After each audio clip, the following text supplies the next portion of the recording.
This conference will now be recorded.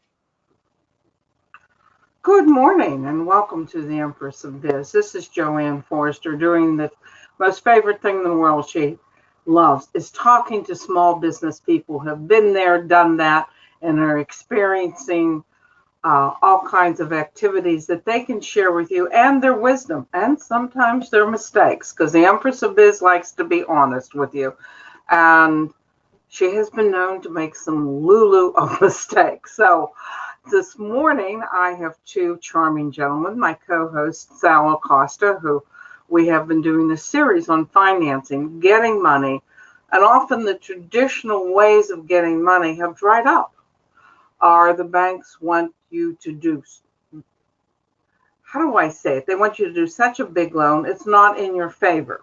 So we've been looking at different ways that you can get money, and we have an expert, Ralph Abbott, who's going to be talking about the way he helps small businesses grow. But first, let's say hello to my co-host, Sal Acosta. Good morning, Sal. Good morning, JoAnn and Ralph and everybody that's listening to us. My name is Sal Acosta. I am a business broker with Landon and Acosta, and we help people buy and sell businesses. And as JoAnn mentioned, one of the things that I've discovered, maybe not so surprisingly, is that everybody always needs money. So as she said, sometimes it's the route is a bank and maybe an SBA guaranteed loan. We talked about that last time. But sometimes that's not the best alternative or a possible alternative. So that's why we have Ralph today with us. And then again, in continuing our series, next month we'll have another what I call non-traditional lender or alternative lender for people that again can't do the bank route for whatever reason. So hopefully this is helpful and informative to everybody out there. Briefly tell people what you do, Sal. Well, I help buy and sell businesses, and I am what's called the Main Street business broker. So anything that has 10 to 250 employees, anything that has from virtually zero to about 10 or 20 million dollars in revenue, and any type of business that has, ideally positive cash flow, although that's not always the case, but ideally positive cash flow to about $1 million or $2 million. And again, a typical client is somebody that's somewhere in that 60 to 80-year-old range and wants to sell as part of their retirement strategy and their retirement planning. Okay. And just for most people, the Empress of Biz, she's been since ancient times a business consultant and a multiple business owner. And we work with people who are in the growth stage many times. I may be on the opposite side of Sal, though we do get along quite friendly. But my person is looking to buy it, and I'm analyzing what's going on. Is this going to be a good deal for my client?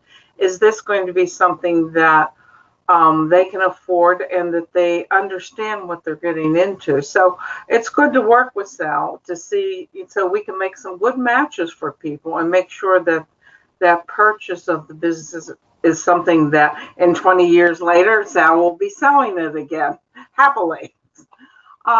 Good morning, Ralph. As we've been talking, the need for money never goes away.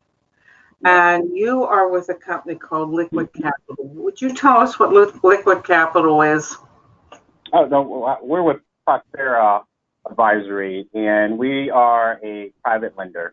So sometimes we call ourselves a non-bank lender.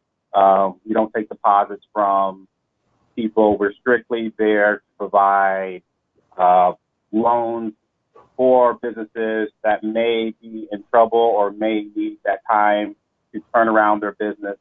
And so we use the real estate to provide a bridge loan for the borrowers. How'd you get involved in this? You had an interesting story that you told me. Yeah. So I started out as I've been doing this now, just lending-wise, over 20 years, which I feel like I'm aging myself. But I started out as a traditional lender and worked as a credit underwriter in the bank, and I eventually moved to New York City. And I was doing a small business lending in New York.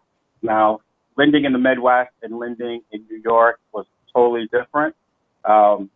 So for a banker in my banker mentality, once we said no, we always felt like, or at least I felt like that, all right, well, there's nothing else out there. You're going to have to just kind of figure your way and hopefully turn it around and come back and, the bank will do the loan.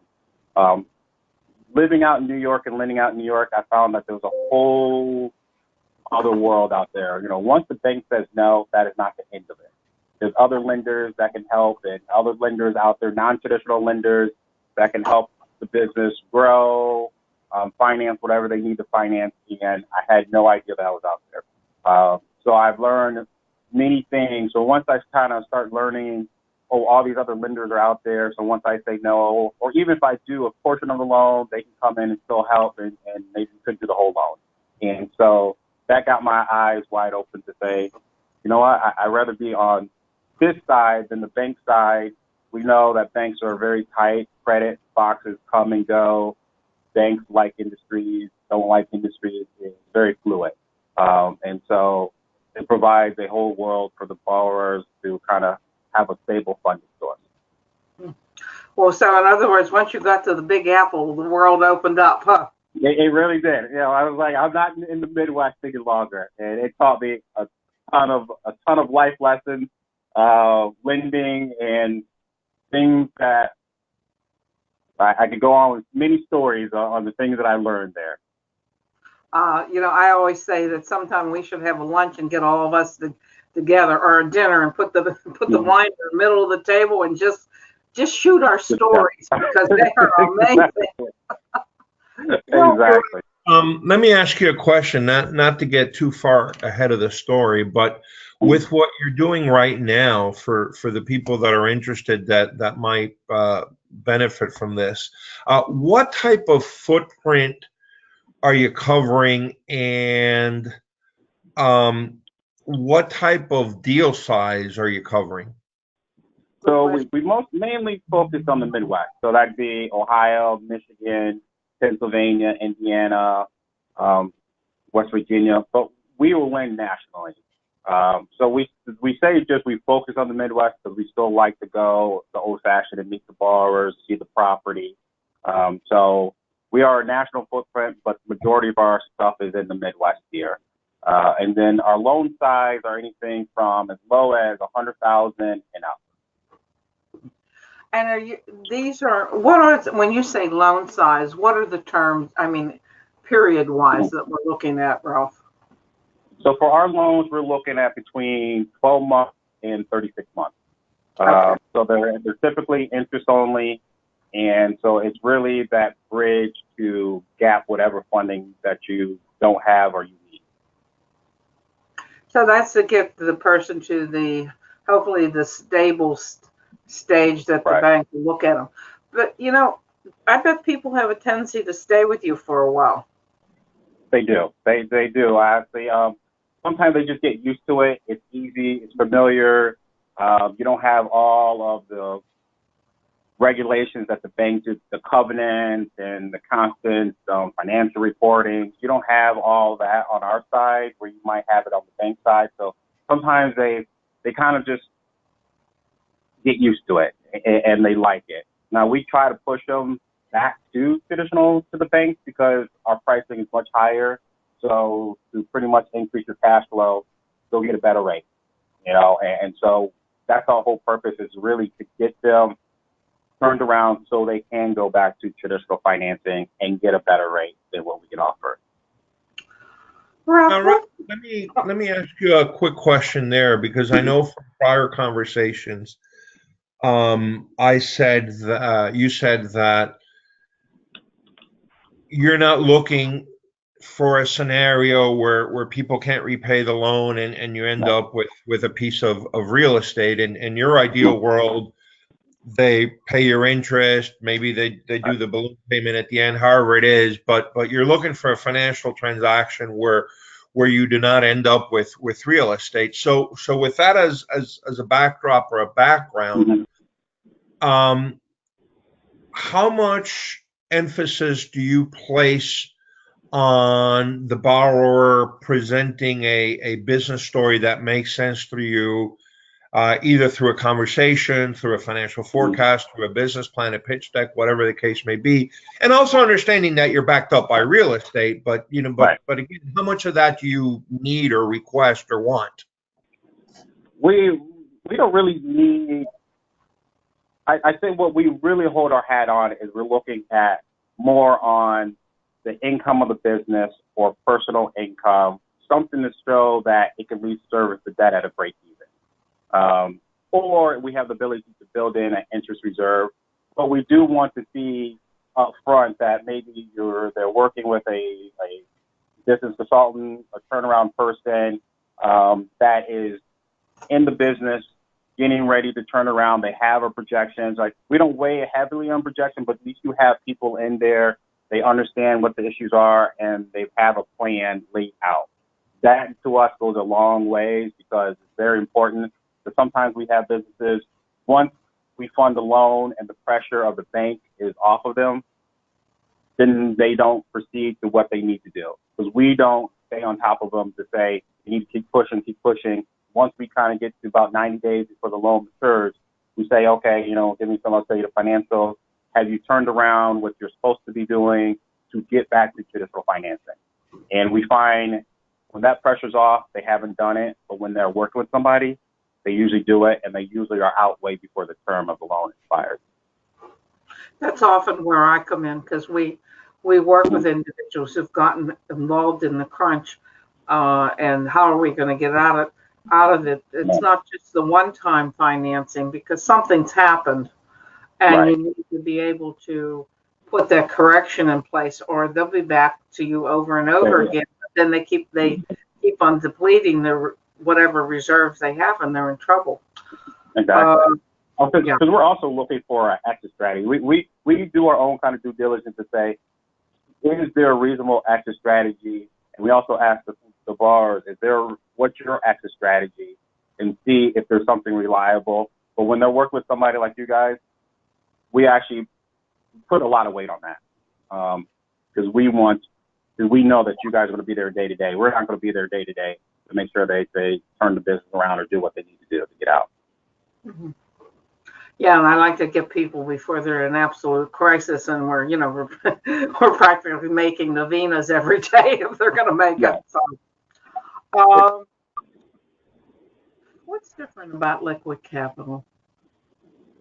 What's different between JoAnn, just to clarify for a second. The next interview that we're going to do in this series is going to be John Kraus from Liquid Capital. Ralph Abbott is with a company called Prospera. So, and for our listeners out there, if you're interested in a different take that has nothing to do with non-traditional lending backed by real estate, then I would encourage you to tune next month when we talk to John Kraus from Liquid Capital. Yeah. Sorry. Hey, that's okay. That's all right. I've been called all different names, so I'm okay with that. That's an easy one. How do you spell the name of your company? Prospera, and then Advisory Group. Okay. Prospera Advisory Group. You base your lending on real estate. Yes. So that makes you what makes that different than the banks? For the bank, when you go to the bank, they want to see individual or cash flow in the business, a global cash flow, and they also want to see trends. They want to look at the personal credit. They want to see how you're turning different cash flows, your receivables, your aging. Where we underwrite, we look at the financials of the business, the personal and the credit, but those are not drivers to us. We really just look at those things to say, do we know we have an exit strategy when it comes down to them getting refinanced, if it's something that can be refinanced. But we really underwrite for real estate. So we want to know, so we like multi-purpose property. So the definition of multi-purpose property, we pretty much say if it's a box, We don't care what's in the box. As long as it's a box, you can do different things. You can make it a warehouse. You can make it an office. You can make it retail. So those are the things that we like. And then you might have a single-purpose property, like a gas station. The only thing you can make a gas station is a gas station. Those are the type of properties we don't typically like to do, just because if you have to own it, then I need to buy it. I need to find somebody that sell it to that wants a gas station. And so when we're underwriting the property, we're looking at it and saying, what kind of condition the property is, if it's deferred maintenance, what can we rent it if we have to own it, if we have to take it back, what kind of rent can we get, or how quickly can we sell that property. So a lot of the due diligence is really on the property, not necessarily the financials. The financials is just really saying, hey, can you afford this payment? And so you're not going to get, behind, or, we have to foreclose down the line. What type of businesses have you found are the most that use your services? A lot of them we've seen, majority of them, I would say they're typically manufacturers. We do a lot of those, and not heavy manufacturers, light manufacturers. We do a lot kind of like in Michigan on the manufacturing side, where they're supplying GM or Ford or something like that. So we saw a lot of those get really hurt in 2008, and some of them are still kind of coming back from that. So we see a lot of those, a lot of service industries, restaurants. I'll say probably on the service side, majority like restaurants on the service side. We see a lot of those. So Ralph, quick question for you. On that point that you just mentioned, do you get more business when economic times are hard, because economic times are hard and people have trouble with their cash flow? And are you thinking or preparing as we go forward for the next couple of years that there may be more additional business for you than in the past couple of years? Yeah, so business is definitely much easier when times are bad, but also business is good when banks either merge or when banks tighten their credit box. Because then, when there's a merger, there's typically displacement in the market. So the acquirer might come in and say, okay, we're done with this industry. We don't like this industry, and we want them all out. Or, as the bank thinks the economy is getting tighter and tighter, they'll start to squeeze that credit box. So now a deal they may have done a couple months ago, they're not going to do now. So those are the three things that we know we get a lot of business when these things happen in the market. But definitely in a downturn, we see a lot more because typically the banks really just pull back. And they just... I want to add something there that I've noticed that when there's a change in leadership at the top, regardless of the merger, you will see you'll see some things open up that never that bank would do, and then you see some things tightened up. And I've seen very good people lose their line of credit simply because the new boss doesn't like that type of business. Exactly. We see that all the time, that clients that have been with banks for 20 years and all of a sudden they're being asked to leave, their lines are being cut, and they're like, I've always paid, and now I just get this letter and it's done. And now they're telling me to go find another lending institution. And the worst part is, if the business has kind of been on troubles or, on kind of need to turn around, that's where the banks really hurt them too, because then they say, okay, go find another bank or go find another lender. Well, when you're in that position, nobody else as a bank is going to come in and do it. So it's a kind of a double whammy that the bank then cut your line. You needed to turn it around. And I've seen companies where they actually are turning around, but the bank has just said, go find another lender. Well, it's kind of hard to find another bank lender that's going to come in when I'm in the midst of the turnaround. And so we see that a lot also. I wanted to ask you, because I sit on a government loan review board for in the city of Pittsburgh. Do you often work with any of the any of the government loan boards? Because sometimes we're pretty lenient at times. We'll take a third and a fourth position sometimes. Right. Yeah, and we do. So, we always like to, I say half my job is sometimes figuring out what each bank and what other lending sources, traditional lending sources are out there to team up with. Because one, we want to be able to place our loans that we've done with them, once they've turned around and cleaned it up. So we want them to go and we can say, hey, go over here. It works in their box. You'll fit in that box, or that lender can do certain things so you can, pay us off and move over more to the traditional side. So we're always trying to bring them to that traditional as quickly as possible. So because for us, we want payoffs. Payoffs are good. We're not a long-term lender. We want to turn, and so as soon as we think you can get traditional financing, we'll help you get that. How's the process work? So for us, the process is pretty quick. We still ask the same things that the bank asks. So we still ask for 2 years of personal tax returns, 2 years of business tax returns, a personal financial statement. We'll order appraisal on the property because that's our main collateral and our driver. But we can turn around. Last month we closed a deal in 21 days. So wow. Where banks are much longer. They got loan committee or credit and all these things. We really don't have all that slows us down. So as soon as we see a deal that we look through that, we understand the story, we understand what needs, we have an X strategy, we feel comfortable with the cash flow that they need to make the interest payments, and we think we have an X strategy, then we go. So once we issue a term sheet, we're saying, yes, we are ready to move forward and close the loan as quickly as possible. So that's also the benefit.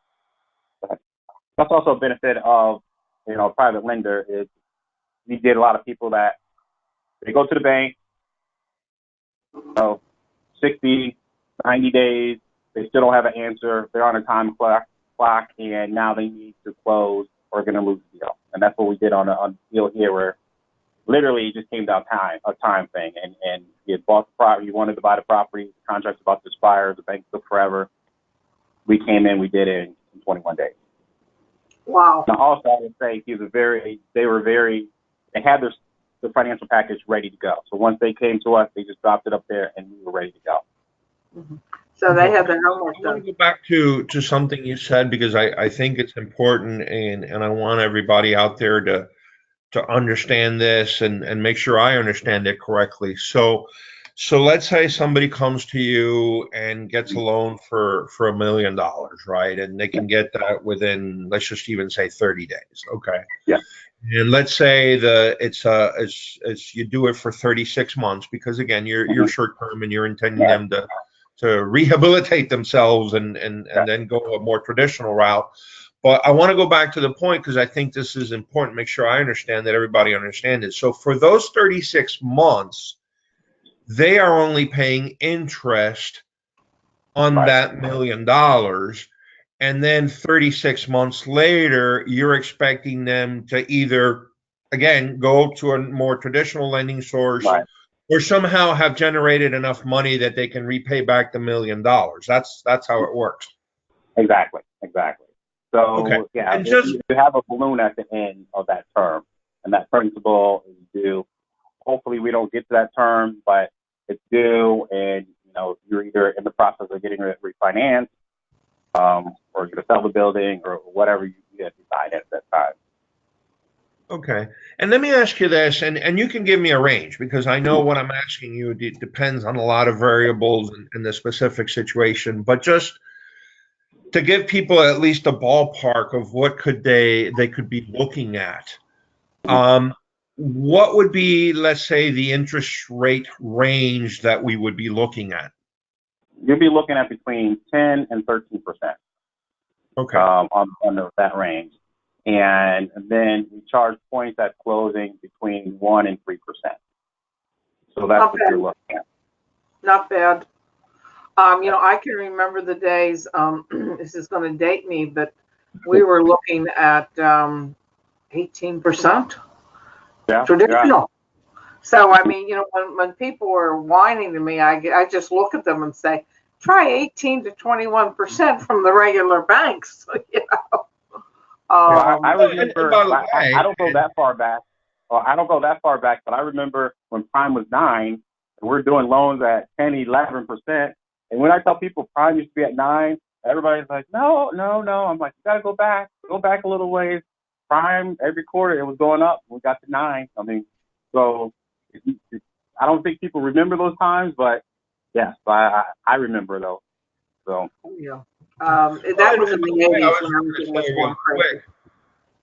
quick, it's obviously it's completely different risk profiles right. because again, in the case of Ralph, he's backed up by real estate, but when you're looking at something like invoice factoring, which is a completely different animal, so to speak, but we're going to be in the 18% plus range. Right. So if people don't like the 10 to 13, then try the 18 plus. Right. Yeah. Or Exactly. trade the credit cards. And if you read those little clauses in there, folks, I was looking at my clause the other day and a card I had, and because they said a notice change, and I went, oh my God, if I don't pay this off in 20 days, which they changed the term, boom, I get hit with, this penalty. Right. So it sounds like to me, in my world, that's reasonable what you're doing. We're this is converse. The three of us could talk forever, but as your experience, not only as an underwriter and then going to the Big Apple and being shown a new world, but what from your standpoint, what is some of the biggest mistakes a small business owner makes before they finance it? Get to you. So the two that we see is they grew too fast. So they started to expand different locations and just wanted to grow. And, when you grow, they forget you need either two things, cash or debt to keep growing. And so we see that quite a bit. Another thing we see is they haven't saw that maybe the industry has changed, something has disrupted the industry, but historically they've always been profitable. And we see this especially with family businesses. 2 generations, second generation. They've been doing the same thing forever. They've been profitable, right. But now the industry has changed, or technology has changed, and they have not made that change to go with it. And so all of a sudden now they're kind of behind the 8 ball. They're losing money. But at the same time, the owners don't want to acknowledge that things have changed. They always kind of say, well, it's always been this way. We've always been profitable, and, we'll get past it. So those are kind of the two things that we see when we're called in, especially from the bank, that they haven't changed, and margins are now getting, squeezed by technology or somebody else coming into the space, or they're just growing way too fast. So I think people like to grow for the sake of growth, not necessarily for the profitability sometimes. And we see that. Yeah. Sal, from your vast experience, what do you see as some of the problems that people get into that they don't need to if they think about it? Go ahead. No, I was going to say, in my experience, I've seen the second one a lot more than the first one, meaning something has changed in the business, in the environment, with the competition, and either the business is not able to adapt for whatever reason. Maybe they don't have the money to invest in new technology, whatever, just don't want to admit it. They put their head in the sand or whatever the case may be. And then one or two things happen. They start using the resources of the business to keep it afloat when it's actually cash flow negative or going in the wrong direction. And or they start using, as for small businesses, the personal finances and the personal resources of the owner to the same thing, to keep it afloat and keep it going, sometimes thinking that it's just a temporary dry patch that they have to get through, but the dry patch never ends. So right, wrong, or indifferent, in my case, I see a lot of that, a lot more than just growing too fast. So that's my experience. Well, and then JoAnn, your question, I see people unnecessarily have to get in, because a lot of the business owners that I talk to, they either, they say, I just like sales. They don't understand their numbers, and they don't understand cash flow and working capital. So they'll always tell me, oh, I'm a sales guy, and, I just got this big contract. And so, and then I have to come in and say, well, great, and you got this big contract. Where's the working capital to support this contract? Because either you got to hire more people, you got to get inventory. So you're not going to get paid 60, 90, 120 days to support this big contract. So now you're in trouble because you don't understand what that costs. So nobody wants to say, I'm a finance guy, but a lot of them are like, I don't want, to deal with numbers. If you don't know your numbers, that's how you get in trouble. And that's how you don't have working capital to support growth or just your day-to-day business sometimes. And those are the things that unnecessarily they get in trouble. And you're right on that. And that's what we usually end up doing. And I used to think I wasn't a numbers person until some kind of revelation hit me, and I went, oh, that's why we lost our shirt on that contract. Right.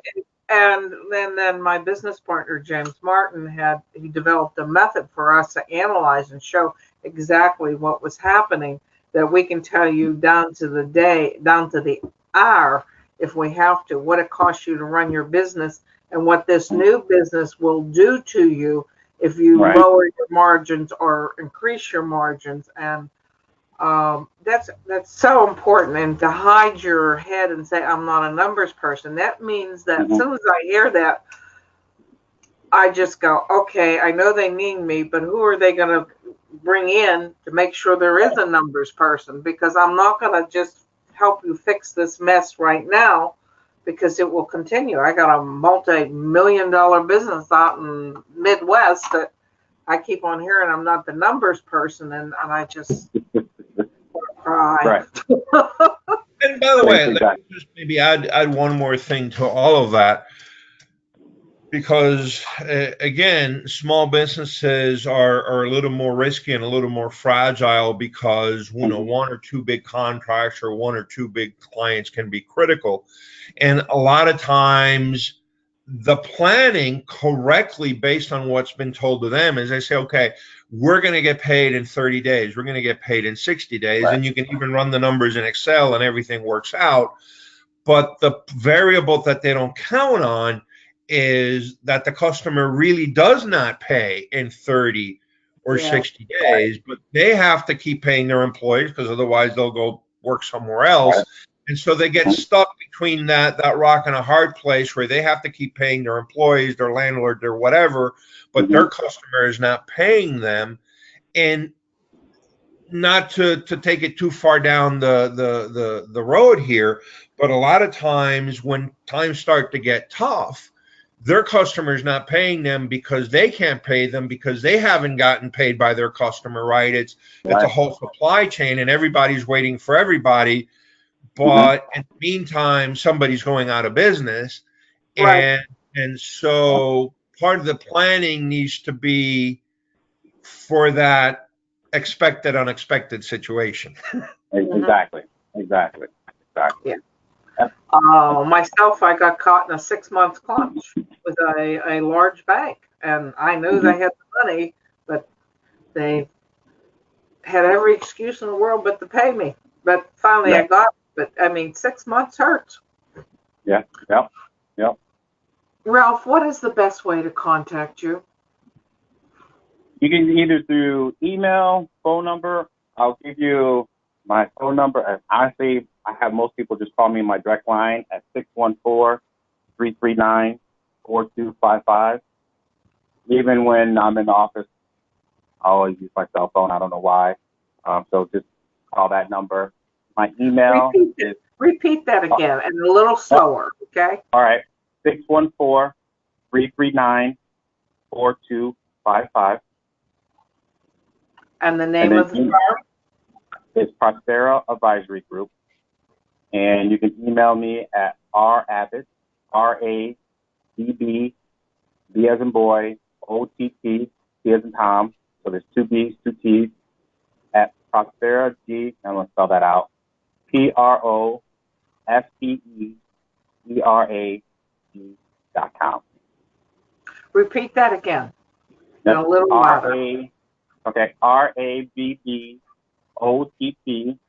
at PROSPEERAG.com. Okay.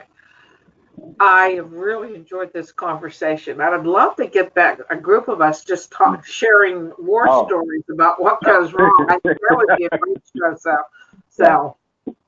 I can tell you a lot of different stories. Banks we've dealt with, all kinds of things. Yeah. We can go on for hours for that. Yeah.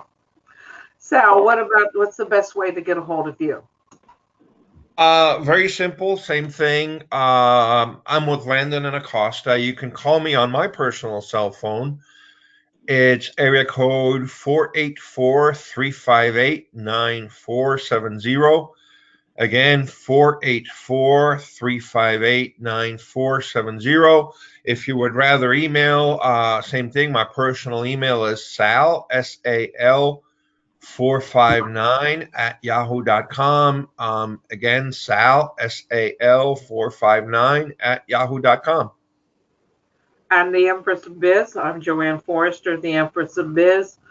My office number is 412-440-6969. That's 412-440-6969. Empress of Biz at gmail.com. EMPRESSOFBIZ at gmail.com. And we're on Facebook, Empress of Biz. Listen, learn, prosper. Like us, and we always have tips going on. And gentlemen, please go and put your information on my Facebook. We get a nice audience there, and a tip or anything that you have for people. I think it would be great, because the knowledge, if you look at the knowledge and experience here, there's quite a bit. So, and wrap up, what would you like to say, Ralph?